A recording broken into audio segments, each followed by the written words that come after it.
नमस्कार दोस्तों। Out of curiosity और थोड़ा सा रियल सिनेरियो को देखते हुए मैंने एक इंस्टाग्राम और यूट्यूब चैनल डेवलप किया है। ये चैनल के अंदर मेरा जो मेन मकसद है इसको खोलने का और इसको बनाने का, वो है अपने एफ के बारे में जो मेरे को लॉस हुआ है, और यहाँ एफ के बारे में जो मेरी राय है जो मैं आप लोगों के साथ डिस्कस करना चाहता हूँ। तो उस चीज़ को थोड़ा सा डिटेल में और अपने व्यूज़ को और अपने एक्सपीरियंस को एक्सप्रेस करने के लिए जो है मैंने ये चैनल खोला है। एंड आई होप कि आप जो भी एफ या किसी भी तरह का फ्यूचर एंड ऑप्शंस को आज की डेट में ऑप्ट कर रहा है या उसको खेल रहा है बैंक निफ्टी को, तो आई एम श्योर कि वो भी उन प्रॉब्लम्स से गुज़र रहा होगा जिन प्रॉब्लम से एक्चुअली में मैं गुज़र के निकला हूँ। तो हेलो दोस्तों, मेरा निक नाम है कुरकुरे, और मैं बड़ा ही स्ट्रेट फॉरवर्ड जो है ये चैनल खोल के आप लोगों को एक राय या एक गाइडेंस या फिर आप कहो कि एक अपनी जो रियलिटी वाली प्रॉब्लम है वो इसके अंदर मैं आपसे डिस्कस करना चाहता हूँ, ताकि मुझे लगता है कि अगर कहीं ना कहीं मैं ट्रैप हुआ हूँ और अगर मेरी किसी एक छोटी सी वीडियो से या मेरी छोटी सी आवाज़ से अगर आप लोग बच सकते हो या मैं किसी का पैसा बचा सकता हूँ, तो लेट्स वर्क दिस टुगेदर। तो मैं बात करूँगा ये अपने एक रियल टाइम एक्सपीरियंस की। करीबन आज से 8-9 महीने पहले मैंने एफ जो है शुरू किया था।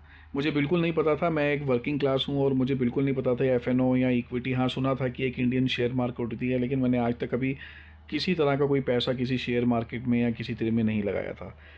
ऐसे ही एक बारी बैठ के, आज से 9 महीने पहले की बात बता रहा हूँ, कि मैंने एक यूट्यूब देखा जिसमें एक लाइव चैनल पे एक कोई बंदा था जो यूट्यूब बैंक निफ्टी के टिप्स दे रहा था और बता रहा था कि ये कॉल ले लो, ये पुट ले लो। और मुझे कुछ नहीं पता था उस टाइम कॉल क्या होता है, पुट क्या होता है, एफ क्या होता है। 2 दिन तो मुझे उसको समझने में लग गए, और मैं देख रहा था साइड बाय साइड उसमें एक चैट चल रही थी जिसके अंदर लोग बोल रहे थे कि हाँ मेरे को 10,000 प्रॉफिट हो गया, मेरे को 2,000 प्रॉफिट हो गया, मेरे को 1,500 लॉस हो गया।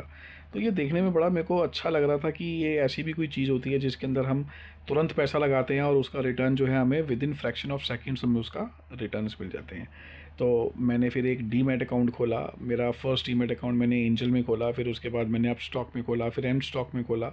और धीरे धीरे मेरे को चीज़ें समझ में आने लगी। मैं उस वीडियो को या उन कुछ ऐसे लोगों को जो वीडियो बनाते हैं मैं उनको फॉलो करता रहा, और धीरे धीरे मुझे पता लगा कि कॉल क्या होता है, पुट क्या होता है, मार्केट में कब पैसा लगाना चाहिए, कब मार्केट गिरती है, कब मार्केट उठती है, गैप अप क्या होता है, गैप डाउन क्या होता है। तो इस तरह की बहुत सारी चीज़ें मेरे को समझ में आने लगी, और मैंने इनिशियली 5,000 रुपये से अपनी जर्नी को स्टार्ट किया। 5,000 का मैंने पहले दिन ही 1,200 रुपये बना लिया था। बड़ा मैं खुश हुआ कि इससे अच्छा तो कोई चीज़ ही नहीं है। अगर मैं एक दिन में 1,200 बना सकता हूँ 5,000 लगा के, तो अगर मैं 50,000 लगाऊंगा तो मैं 10,000 रुपये कमा लूँगा। अब 10,000 रुपये कमा लूँगा तो मैं तो अपने बिजली का बिल दे दूँगा, मैं तो अपनी और जो मेरी एक्स्ट्रा ऐसी ज़रूरत है जो मैं नहीं पूरी कर पाता हूँ तो मैं वो पूरी कर लूँगा। मैं तो इस तरह की कैलकुलेशन करने लग गया कि अगर मैं इतने पैसे रोज़ कमा लूँगा तो मैं तो 2 साल के अंदर एक नई गाड़ी खरीद लूँगा। तो धीरे धीरे मेरी जो है वो एक्सपेक्टेशन लेवल मेरा बढ़ता गया, और मैं अपना इनपुट हर महीने जो मेरे को तनख्वाह आती थी मैं उस पर लगाता गया। इवेंचुअली 2 महीने, 3 महीने, 4 महीने बाद मैंने देखा कि मैं एक अच्छा खासा अमाउंट हार चुका था। लेकिन क्योंकि जब एफ कोई करता है तो वो उसके अंदर हार से ज़्यादा अपने अपने जो उसका मेंटल ब्लॉक होता है जीतने की तरफ, वो उसके ऊपर ज़्यादा फोकस करता है। तो मुझे लगा कि कोई बात नहीं, अगर इसी चीज़ से हारा हूँ तो इसी चीज़ से मैं निकाल भी सकता हूँ। और हुआ ऐसा, कई बार मैं 70,000, 80,000 भी जीता। लेकिन धीरे धीरे जो मैंने ऑब्ज़र्व किया कि आप कितना भी खेल लो इसको, एंड ऑफ द डे आप 9 दिन आपके और 10वां दिन इसका कि वो आपसे सारा पैसा ले जाएगा। इवन एफ जब आप डीमैट खोलते हो तो उसमें एक डिस्क्लेमर भी आता है कि आप 10 में से 9 लोग जो है इस एफ को नहीं जीत पाते हैं, सिर्फ एक बंदा होता है मुश्किल से जो इस एफ को जीतता है। तो ये बहुत ही रिस्की है। ये एफ वाले खुद बोलते हैं कि एफ जो है वो बहुत रिस्की है। लेकिन क्योंकि हमारे इंडिया में जो माइंड ब्लॉकेज है, जो इन्फ्लुएंसर्स या यूट्यूबर्स जिस तरीके से इसको दिखाते हैं या इसको प्रेडिक्ट करते हैं कि ये बहुत अच्छी चीज़ है और आप आज इतना पैसा जीत जाओगे, आप थोड़ा थोड़ा खेलो, और वो थोड़ा थोड़ा कब बहुत ज़्यादा हो जाता है और कहाँ वो आपका प्रॉफिट कहाँ लॉस में कन्वर्ट हो जाता है, ये बहुत ही एक कॉमन प्रॉब्लम है। तो आई एम श्योर कि कुछ ऐसे लोग भी इस वीडियो में भी जुड़े होंगे या जुड़ेंगे जो एफ करके बहुत परेशान होंगे।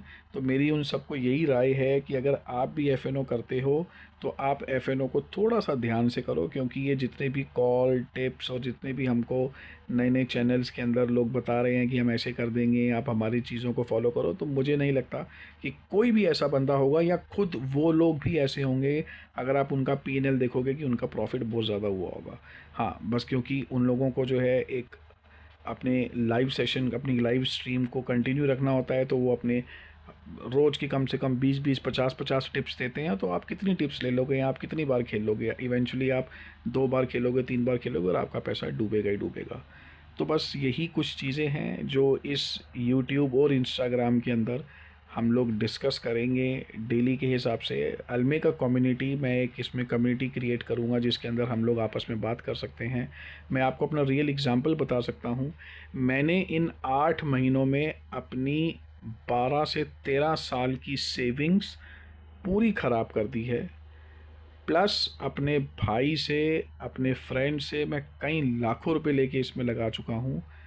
अप्रॉक्सीमेटली मैं एक 30 से 33 लाख रुपए की रकम जो हूँ अपने हाथों से एफ के अंदर गवा बैठा हूँ। तो ये एक इतना बड़ा जुआ है जिसको आप कितनी कोशिश कर लो, आप इससे नहीं निकल सकते हो। बहुत रिस्कफुल है। हाँ, अगर मैं थोड़ा सा इसकी कंपैरेटिवली बात करूँ इक्विटी की, तो इक्विटी में फिर भी इतना रिस्क नहीं होता है, क्योंकि इक्विटी एक ऐसी चीज़ है जहाँ पे आप किसी भी भाव में अगर शेयर लेते हो और अगर वो शेयर आपका नहीं उठता है, वो नीचे भी आ जाता है, तो आप 2 दिन, 10 दिन, 50 दिन, 2 साल भी रुकोगे तो वो एक दिन अपने भाव पे आएगा, अपने भाव से ऊपर जाएगा और आप उसको बेच के अपना प्रॉफिट बुक कर सकते हो।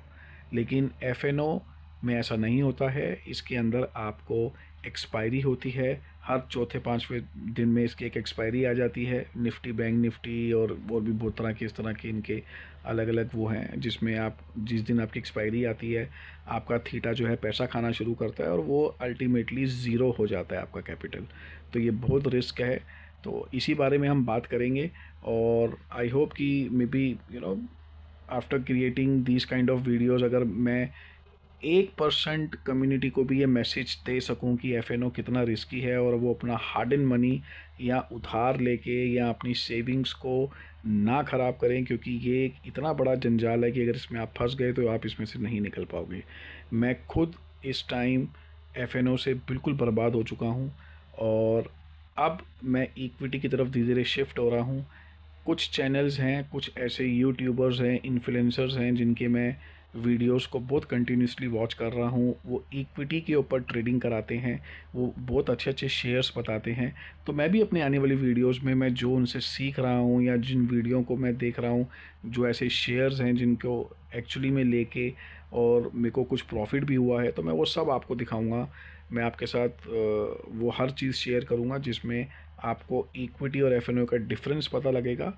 और ये बहुत ही एक रियल प्रॉब्लम है हमारे इंडिया की कि लोग जिस ट्रेडिंग सेक्टर के अंदर लोग एफ को खेल के ये सोचते हैं कि मैं इसमें से कुछ पैसे कमा लूँगा, ऐसा बिल्कुल पॉसिबल नहीं है। क्योंकि एंड ऑफ द डे अगर आप 9 दिन भी जीत जाओगे तो 10वें दिन ही आपसे पैसा खींच लेगा। तो मेरी यही आपसे रिक्वेस्ट है कि प्लीज़ एफ को जितना जल्दी हो सके आप उसको बंद कर दो। मैं समझ सकता हूँ कि लोगों को लत होती है, ये कितना बड़ा नशा है कि लोग बोलते हैं कि चल रोज़ का मेरा 500 रुपये भी बन जाएगा या रोज़ का मेरा 1000 रुपये भी बन जाएगा तो मैं अपने छोटे मोटे खर्चे पूरे कर लूँगा। लेकिन मैं अपने एक्सपीरियंस के साथ बोल रहा हूँ कि ट्रस्ट मी, वो 500 रुपये आपको 2 दिन, 3 दिन, 10 दिन दे देगा, लेकिन एक दिन वो आपसे वो आपका सारा जितना आपने उससे पैसा जीता था वो सब के साथ आपका इनिशियल इन्वेस्टेड कैपिटल भी लेके चला जाएगा। तो इसी चीज़ को अभी यहाँ पे समाप्त करते हुए इस वीडियो को मैं कल फिर आपके पास आऊँगा। मैं डेली कोशिश करूँगा कि मैं 10 से 15 मिनट की एक छोटी वीडियो बना के आपको जो हूँ अपने व्यूज़ और अपनी राय आपके साथ डिस्कस करूँ। हम एक मैं ऐसी कम्युनिटी बनाऊँगा व्हाट्सएप के अंदर जहाँ पे हम लोग डिस्कस कर सकते हैं कोई भी ऐसी चीज़ जिसमें हम लोग आपस में एक दूसरे की हेल्प कर सकें, वो हम इसमें डिस्कस करेंगे। और एक छोटी सी चीज़ कि मैं किसी के भी अगेंस्ट, किसी यूट्यूबर, किसी सेबी रजिस्टर्ड, किसी नॉन सेबी रजिस्टर्ड, मैं किसी एजेंट या किसी यूट्यूबर इन्फ्लुएंसर के ख़िलाफ़ नहीं हूँ। मैं सिर्फ़ अपनी राय बता रहा हूँ, मैं सिर्फ़ अपना एक्सपीरियंस बता रहा हूँ। मैं एज़ अ विक्टिम, मैं भुगतभोगी जो हूँ, मैं वो अपनी अपनी जो एक्चुअली में मैं नुकसान लिए बैठा हूँ और जो मेरा एक्सपीरियंस है मैं वो शेयर कर रहा हूँ। मैं किसी के ऊपर कोई टिप्पणी नहीं कर रहा हूँ कि कौन मार्केट में क्या बोल रहा है, क्या बता रहा है, मुझे उससे कोई मतलब नहीं है। मैं सिर्फ़ आपको अपने लॉसेस के बारे में बता रहा हूँ। एफ.एन.ओ कितना ख़तरनाक है मैं आपको वो बता रहा हूँ, और एफ.एन.ओ की इस गंदी दलदल से किस तरीके से बाहर निकला जा सकता है, इसके ऊपर हम लोग चर्चा करेंगे। एंड आई एम श्योर कि अगर आप भी ट्रेडिंग में हो तो हम इसके ऊपर एक बहुत अच्छा सिनेरियो क्रिएट करके एक दूसरे की हेल्प कर सकते हैं। तो चलता हूँ और कल आपसे फिर मुलाकात होगी एक छोटी वीडियो के साथ। Goodbye, thank you.